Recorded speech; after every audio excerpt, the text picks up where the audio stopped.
mengetahui dia diisbat cucu Nabi atau tidak itu menggunakan metodologi nasab, ilmu nasab dan kitab nasab.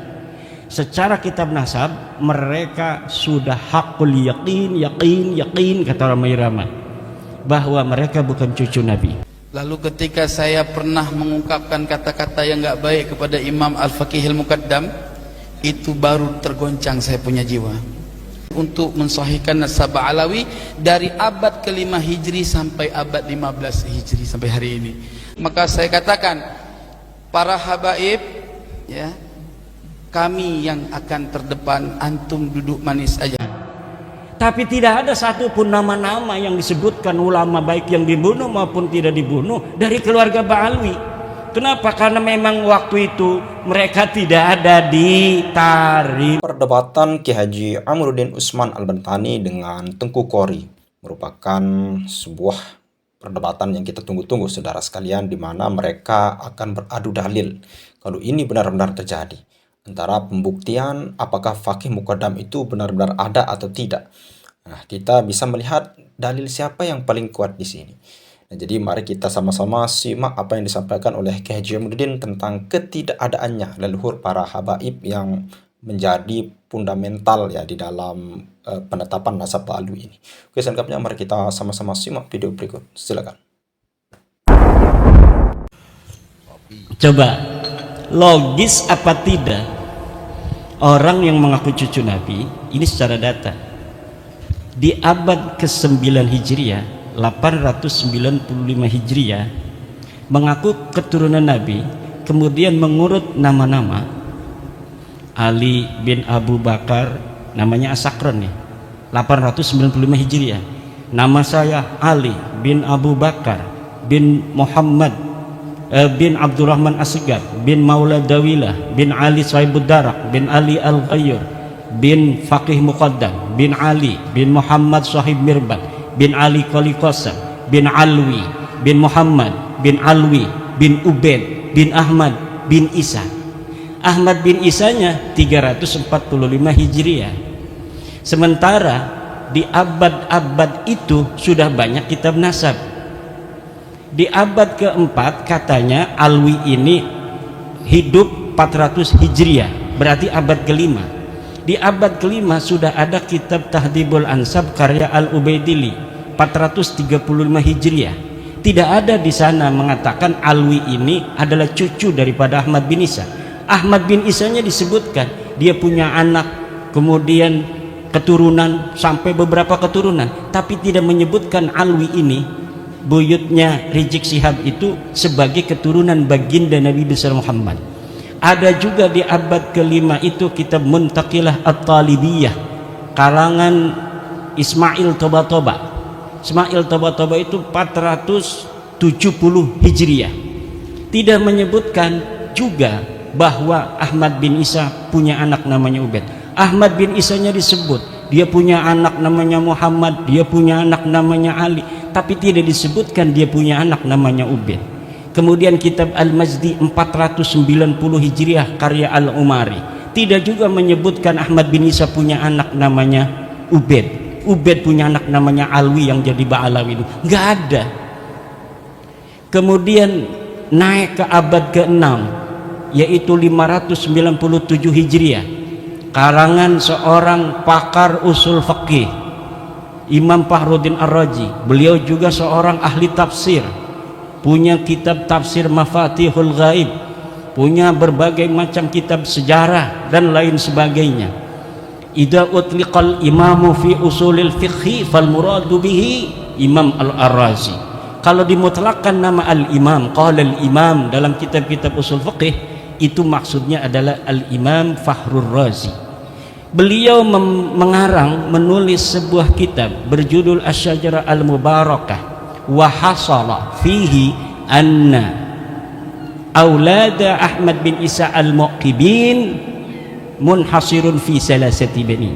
Anaknya cuma 3. Siapa? Muhammad, Ali, Husain. Itu 597 Hijriah beliau menulis kitab itu. Wafat 604 Hijriah. Beliau punya anak murid namanya apa namanya itu Al-Fakhri juga ngarang kitab namanya Al-Fakhri. Al-Marwazi nama murid beliau itu 614 Hijriah. Di situ juga disebutkan nama Ahmad bin Isa, dan tidak disebutkan Ahmad bin Isa ini punya anak namanya Ubaid, punya cucu namanya Alwi. Tidak ada, mereka tidak disebut keturunan Nabi pada 614 Hijriah. Kemudian ada kitab Al-Asili 700 Hijriah. Kemudian ada kitab As-Sabatul Muson 787 Hijriah. Kemudian ada kitab Umdatul Talib As-Sugra 828. Ada kitab Umdatul Talib As-Sugra karya orang yang sama Ibnu Ainabah 828 Hijriah.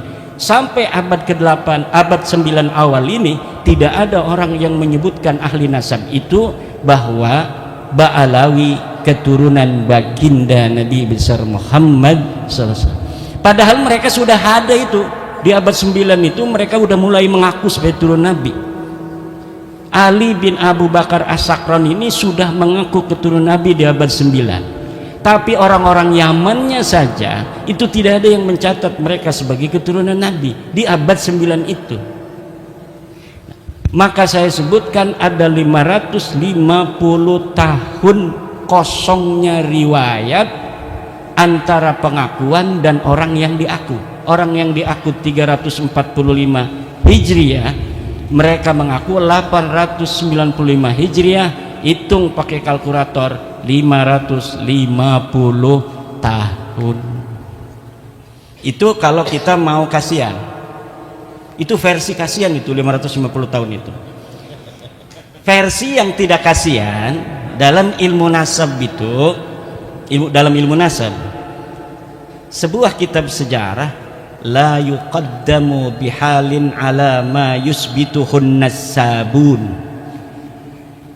Ilmu sejarah, sejarawan tidak bisa didahulukan dari apa yang telah ditetapkan oleh ahli nasab. Sedangkan Ali As-Sakran ini ngarangnya kitab sejarah tasawuf dan amalannya. Maka walaupun ada susunan dia menyebutkan nama-nama sampai Ahmad bin Isa, itu sebenarnya dalam ilmu nasab tidak dianggap sama sekali. Adanya nama mereka itu muncul dalam kitab nasab, dalam kitab Tuhfatul Talib 996 Hijriah. Itu kalau dihitung 651 tahun.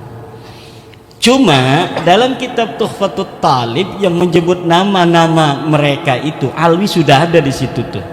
Karena kan mengakunya 895 Hijriah. Kemudian 996 Hijriah ada masuk nama dia. Masuknya apakah berdasarkan maraji? Tidak.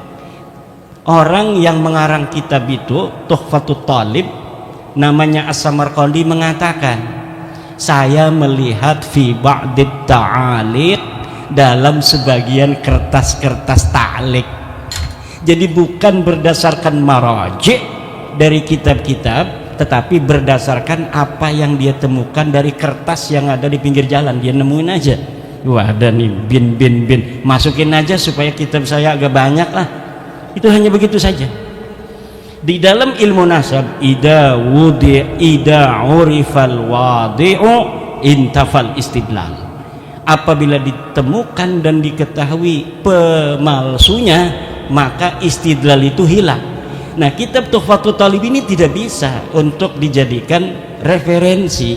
Kenapa? Walaupun dia kitab nasab, tetapi penulisnya sudah iktiraf bahwa dia mendapatkannya bukan berdasarkan maraji dari kitab-kitab sebelumnya. Sedangkan di dalam kitab nasab, nasab itu bisa diisbat hanya oleh kitab-kitab nasab. Jadi kitab-kitab nasab yang ada di sejak masa 199 Hijriah, Abnaul Imam fi Misrawasan, itu Abnaul Imam kitab aslinya yang kemudian pada abad ke-5 dipalsukan, katanya ini karya Yahya bin Ismail Toba-Toba, padahal itu karya Ibrahim Toba-Toba yang wafat 199 Hijriah. Itu sudah ada kitab nasab 199 Hijriah, sudah ada kitab nasab, ditulis semua keturunan Imam Hasan dan Imam Husain. nggak bisa orang masuk sembarangan. Kemudian ada kitab Nasabu Quraisy, ada kitab Nasab Bani Quraisy, ada kitab As-Sam'ani tentang nasab, ada kitab Silsilatil Alawiyah 340 Hijriah karya Abu Nasr Al-Bukhari. Tapi di situ bukan masa di mana Ahmad bin Isa hidup, jadi kita nggak pakai sebagai dalil. Yang kita pakai dalil mulai daripada kitab nasab yang bisa diakses paling tua, yaitu Tahdzibul Ansab karya Al-Ubaidili 435 Hijriah. Jadi kitab-kitab nasab itu sudah menafikan mereka sebagai turun Nabi. Ini kata Hanif Alatas, kalau tidak ada yang menyebut, itu bukan berarti dia tidak ada. Kalau misalnya ada yang menafikan bahwa Alwi bukan cucu Nabi di abad 5, baru bisa diterima bahwa Alwi itu bukan cucu Nabi. Tapi tidak ada orang yang menafikan Alwi sebagai cucunya Ahmad bin Isa di abad ke-5. Alasannya begitu. Kalau Kiai Imad bisa menemukan satu kitab yang menafikan katanya Ubaid sebagai anak Ahmad bin Isa, Alwi sebagai cucu daripada Ahmad bin Isa, baru itu sahih. Kalau tidak ada yang menafikan, tidak, kata saya. Coba lihat dalam kitab tauhid yang kecil aja, kitab Syarah Aqidatul Awam. Kitab apa itu? Karya Ibrahim Laqani, Tuhfatul Murid ya. Tuhfatul Murid itu bagaimana? Sesuatu yang sah untuk dinafikan adalah sesuatu yang subut. Sesuatu yang bisa ditiadakan adalah sesuatu yang ada. Kalau sesuatu yang tidak ada itu tidak bisa ditiadakan karena dia sudah tidak ada secara ontologis. Sekarang ada yang tidak hadir, misalnya istri keduanya Kiai Suparman.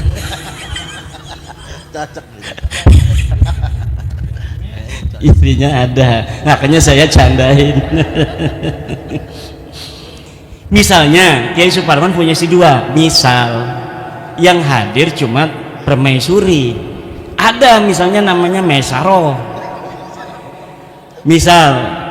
Kok Masyarakat tidak ada? Nah, tidak ada itu karena memang tadinya ada. Tapi kalau memang sesuatu itu tidak ada, maka bagaimana sesuatu yang tidak ada kemudian kita nafikan? Itu dalam teori filsafat itu tidak logis. Kalamun ghairu mantiqiyyin, kalam yang tidak mantiki, yang tidak logis, tidak masuk akal. Nah, ini akan panjang ini karena semuanya sudah paham. Nanti kita di dalam diskusi aja bahwa begini kesimpulannya. Untuk mengetahui dia diisbat cucu Nabi atau tidak, itu menggunakan metodologi nasab, ilmu nasab dan kitab nasab. Secara kitab nasab mereka sudah hakul yakin kata Ramai Rama bahwa mereka bukan cucu Nabi. Untuk mengetahui apakah mereka ini nama-nama yang disebutkan sampai Ahmad bin Isa itu sosok historis, orangnya betul-betul ada atau tidak, itu menggunakan pendekatan historis, yaitu melalui menelusuri nama-nama keluarga mereka ini dalam kitab-kitab sejarah. Dan dalam penelitian penelusuran saya mengenai nama-nama keluarga mereka, dari mulai Abdurrahman Segaf, kakeknya Ali Abu Bakar As-Sakran, Abdurrahman As-Segaf punya ayah katanya namanya Muhammad Maula Dawilah. Ini adalah sosok yang fiktif. Dari mulai Muhammad Maula Dawilah punya ayah Ali Sahibud Darak, Ali Al-Ghayyur, Faqih Muqaddam, Ali bin Sahib Mirbat bin Ali Qoli Qasam bin Alwi, sampai Ubaid, itu semuanya sosok ahistoris, orang fiktif yang namanya diurut begitu saja demi untuk mencapai ketersambungan sampai Ahmad bin Isa yang sudah sahih sebagai keturunan Nabi. Jadi jangankan bisa diisbat secara ilmu nasab, uang sosoknya aja nggak ada. Bagaimana sih Kiai Imad bisa menemukannya? Begini Pak, di Tarim itu banyak orang dulu. Fakih Muqaddam itu 653 Hijriah. 653 Hijriah di Tarim itu banyak ahli-ahli agama, ulama-ulama besar. Ada kitab-kitab nasab sejarah yang ditulis. Kejadian apa saja yang terjadi di Tarim itu ada dalam kitab Al-Yafi'i, dalam kitab Tabaqat Fuqaha'il Yaman, dalam kitab As-Suluk, semuanya diterangkan. Ada kejadian pembunuhan para fuqaha 560 Hijriah itu, ada penyerbuan dari kerajaan membunuh para kiai-kiai karena perbedaan dalam cara pandang keagamaan. Tapi tidak ada satupun nama-nama yang disebutkan ulama baik yang dibunuh maupun tidak dibunuh dari keluarga Ba'alwi. Kenapa? Karena memang waktu itu mereka tidak ada di Tarim. Mereka belum ada di Tarim. Mereka pindah dari India masuk itu sekitar sebelum abad 9 Hijriah, beberapa puluh tahun sebelumnya. Kemudian menyusun sebuah kekuatan di situ, kesejarahan palsuin semua ulama-ulama di sana, direbut nasabnya orang, kemudian yang direbutnya itu diingkirodkan. Ini mereka kan nyantol ke Abil Jadid, ulama Hadramaut, Sarip Abul Jadid, nasabnya diambil, Abul Jadidnya dihancurkan, bahwa Abul Jadid ini tidak punya keturunan hari ini abad 9. Sama juga dengan Wali Songo. Wali Songo diambil itu sejarahnya, dibelokkan nasabnya ke Hadramaut, keturunannya dihilangkan bahwa mereka tidak punya keturunan. Ini yang akan terjadi kalau tidak ada bab nasab 2022 dan tidak ada Kiai Suparman Abdul Karim di Lampung. Ini yang akan terjadi karena beliau yang awal-awal ngambil nyamber itu dari Banten. Luar biasa, antara Lampung dan Banten persahabatan yang tiada akhir. Oke saudara sekalian, itu ya tadi sepenggalan daripada ceramah dari Ki Haji Imaduddin ketika berada di Lampung Tengah kalau tidak salah saudara sekalian. Nah itu dihadiri oleh semua pimpinan pondok pesantren ya, atau para kiai-kiainya lah. Nah jadi di sini Ki Haji Imaduddin luar biasa saudara sekalian, sekaligus menanggapi ya daripada apa yang disampaikan oleh Tengku Qori, meskipun belum disampaikan tapi sudah bisa dimengerti lah apa arah kemana Tengku Qori ini. Dan Tengku Qori ketika berada di Majelis Habib, kalau tidak salah itu Majelis Habib Nurul Mustafa ya, Majelis Nurul Mustafa, bahwasanya Tengku Qori Muda itu bisa membuktikan bahwa keberadaan memang benar-benar ada Fakih Muqaddam ini, dan menemukan kitab-kitab dari abad keempat dan kelima yang menyatakan bahwa Fakih Muqaddam ini memang benar-benar ada saudara sekalian. Nah dari penjelasan Tengku Qori ini kita sangat menunggu-nunggu saudara sekalian, apakah memang benar dia itu menemukan daripada kitab itu abad keempat dan kelima yang mengisbat bahwasanya Fakih Muqaddam ini benar-benar ada. Nah lalu kemudian kalau kita mendengar penjelasan dari Ki Haji Imaduddin itu dari abad keempat, 5, 6, 7, 8 memang tidak ada, benar-benar tidak ada pengakuan daripada Ali Asy'akran ini yang memang mengisbat dirinya, itu baru ada pada abad ke-9. Nah pada abad ke-9 ke bawah itu tidak ada saudara sekalian. Nah ini membuktikan bahwasanya mereka ini benar-benar diadakan sosok ahistoris ya, bukan historis.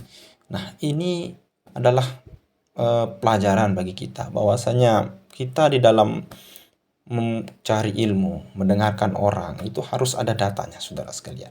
Dan diskursus nasab ini orang benar-benar taubat itu harus menemukan fakta baru yang paling kuat saudara sekalian, baru kita bertaubat. Ini Tengku Qori Muda tidak ada fakta baru, tidak ada hujan, tidak ada angin.